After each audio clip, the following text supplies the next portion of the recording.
Bonjour, dans cette nouvelle capsule vidéo, nous allons aborder le chapitre portant sur les champs et forces. À l'issue de ce chapitre, vous devez savoir recueillir et exploiter des informations sur un phénomène pour avoir une première approche de la notion de champ. Vous devez savoir décrire le champ associé à des propriétés physiques qui se manifestent en un point de l'espace. Vous devez comprendre comment la notion de champ a émergé historiquement d'observations expérimentales.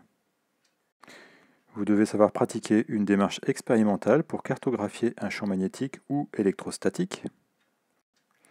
Vous devez connaître les caractéristiques des lignes de champ vectorielles, les caractéristiques d'un champ uniforme, celles du champ magnétique terrestre, celles du champ électrostatique dans un condensateur plan, et enfin celles du champ de pesanteur local. Et enfin, pour terminer, vous devez savoir identifier le champ de pesanteur au champ de gravitation en première approximation.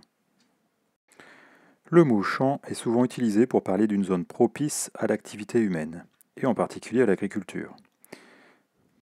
Mais quel sens les physiciens donnent-ils à ce mot? Les phénomènes magnétiques des aimants sont connus depuis l'Antiquité. C'est en 1820 que le physicien danois Ørsted a mis en évidence pour la première fois un effet magnétique créé par le passage d'un courant électrique dans une pile. Un peu plus tard, c'est un physicien écossais qui s'appelait Maxwell qui, en s'appuyant sur les travaux de Faraday et de Ampère, qui sont d'autres scientifiques connus, a introduit les concepts de champ magnétique et de champ électrique et a ainsi développé la théorie de l'électromagnétisme. En physique, un champ est la représentation d'un ensemble de valeurs prises par une grandeur physique en différents points d'une région de l'espace. On appelle grandeur physique une caractéristique d'un objet ou d'un phénomène qui peut être mesuré. L'indication de la valeur de la température en un point suffit à caractériser le champ de température en ce point. Ce champ est alors dit scalaire. Un champ est donc appelé champ scalaire lorsque la grandeur physique mesurée est une valeur numérique. Par contre, pour préciser le champ de la vitesse du vent en un point, il faut connaître la direction, le sens et la valeur de la vitesse du vent en ce point. Ce champ est donc appelé vectoriel. Un champ est appelé champ vectoriel lorsque la grandeur physique mesurée a les propriétés d'un vecteur. Cartographier un champ consiste à déterminer les caractéristiques de ce champ en plusieurs points de l'espace et à en donner une représentation. Pour représenter un champ scalaire, les physiciens font figurer sur un plan les valeurs de la grandeur mesurée en différents points, comme par exemple ici, la grandeur mesurée et la température sur une carte de France. Pour représenter un champ vectoriel, les physiciens font figurer sur un plan les vecteurs correspondant à la grandeur mesurée en différents points. Par exemple, ici, vous pouvez voir que ces flèches correspondent à des vecteurs indiquant la vitesse, le sens et la direction du vent. Une ligne de champ vectoriel est une ligne tangente en chacun de ces points au vecteur champ. Elle est orientée par une flèche dans le même sens que celui du champ. Vous voyez ici sur cette figure la ligne en noir qui correspond à la ligne de champ vectoriel. En un point ici, on va faire partir le vecteur champ, qui va donc être à ce moment-là tangent en ce point à la ligne de champ. Un champ est uniforme si la grandeur physique qui le définit a les mêmes caractéristiques en tout point de l'espace. Et dans ce cas, les lignes de champ d'un champ uniforme sont parallèles entre elles. Nous allons commencer par étudier le champ magnétique. La Terre, les aimants et les circuits parcourus par des courants sont des sources de champs magnétiques. Alors, comment va-t-on pouvoir détecter un champ magnétique et quels sont les effets d'un champ magnétique? On peut utiliser une aiguille aimantée pour détecter un champ magnétique. Par exemple, sur cette vidéo, nous allons pouvoir voir que le fait d'approcher un aimant sur cette aiguille, cette aiguille va prendre une orientation particulière. Le pôle nord de l'aiguille va être attiré par le pôle sud de l'aimant et le pôle sud de l'aiguille va être attiré par le pôle nord de l'aimant. Alors il est possible de visualiser les lignes de champ. Par exemple ici, si on met de la limaille de fer sur un aimant, on se rend compte à ce moment-là que toutes les particules de fer vont prendre des orientations particulières dans l'espace. Là vous le voyez, c'est en 2 dimensions. On voit toutes les lignes de champ apparaître. De la même manière, si on fait ça avec des nanoparticules de fer qui ont plutôt un aspect liquide, eh bien à ce moment-là, le fait de placer un aimant en dessous, là ici on ne voit pas l'aimant, mais il est en dessous du récipient, eh bien on voit à ce moment-là que la limaille de fer, sous forme de nanoparticules, va prendre des orientations particulières avec des petits pics qui vont apparaître et qui vont donc indiquer l'orientation des lignes de champ. Donc là ici de profil, on voit mieux l'orientation que prennent ces nanoparticules, et donc vous voyez que en fait ce que l'on observe ici en 2 dimensions est observable en 3 dimensions. Donc ces lignes de champ se font dans 3 dimensions dans l'espace. Les orientations se font dans toutes les directions. Donc vous pouvez constater que le champ magnétique est un champ vectoriel. On représente le champ magnétique en un point de l'espace par un vecteur champ magnétique B tel que son origine est le point choisi. Par exemple, sur cette figure, on observe ici un aimant avec le pôle sud et le pôle nord. Vous voyez les lignes de champ.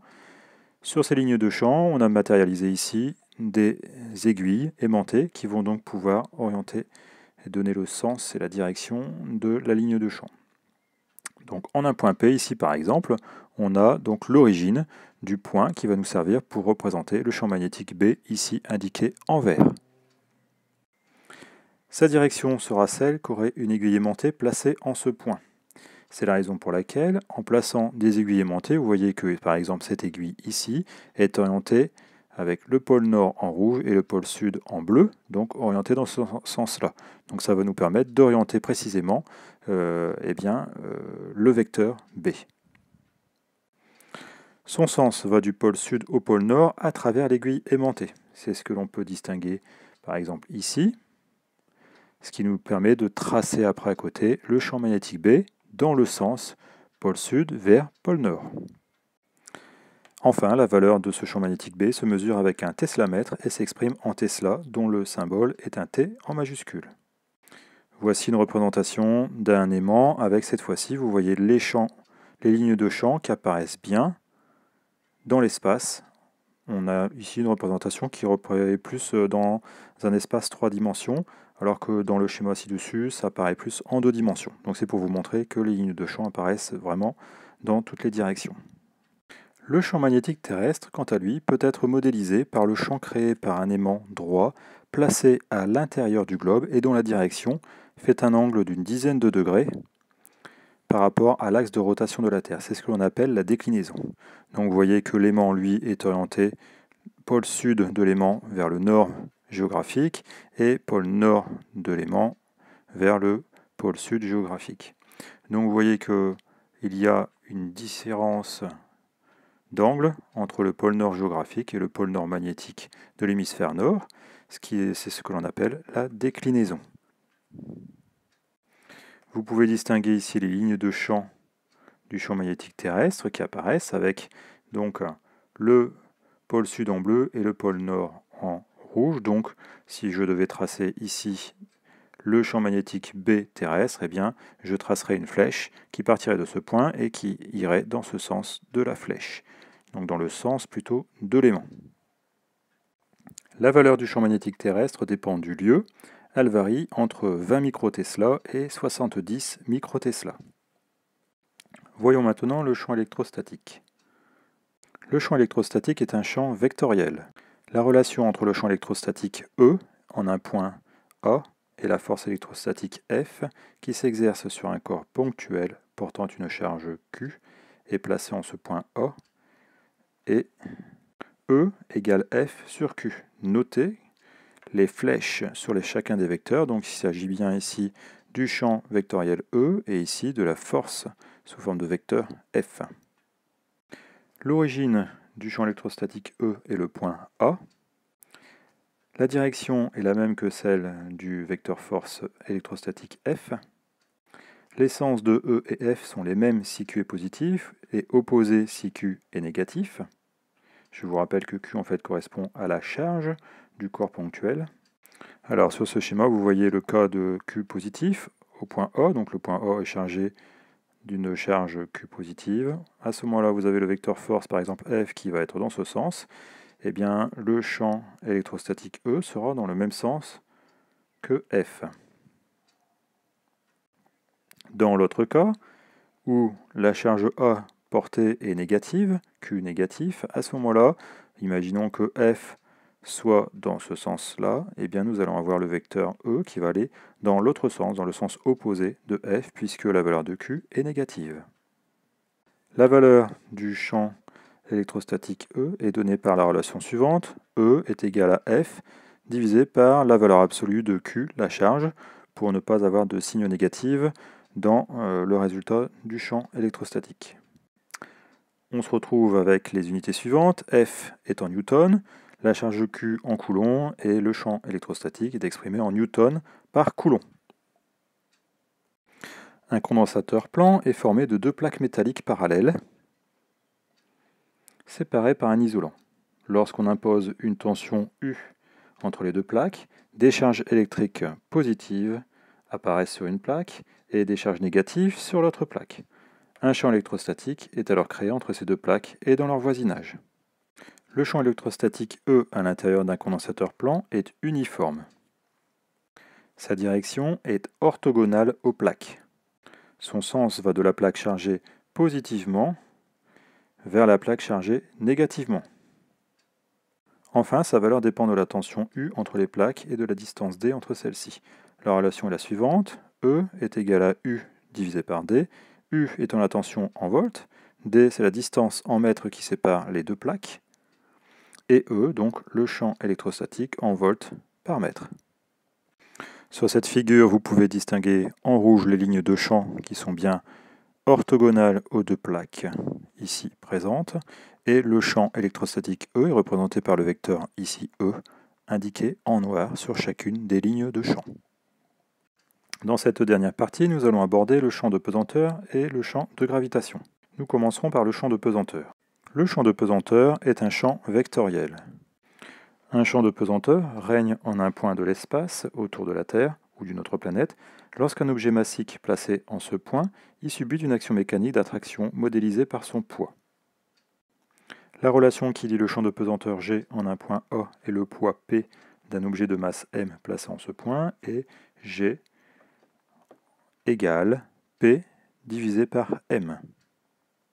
Sur ce schéma, vous voyez le corps avec le point A à partir duquel on va donc représenter le vecteur poids P, ici P1, et le vecteur champ de pesanteur G.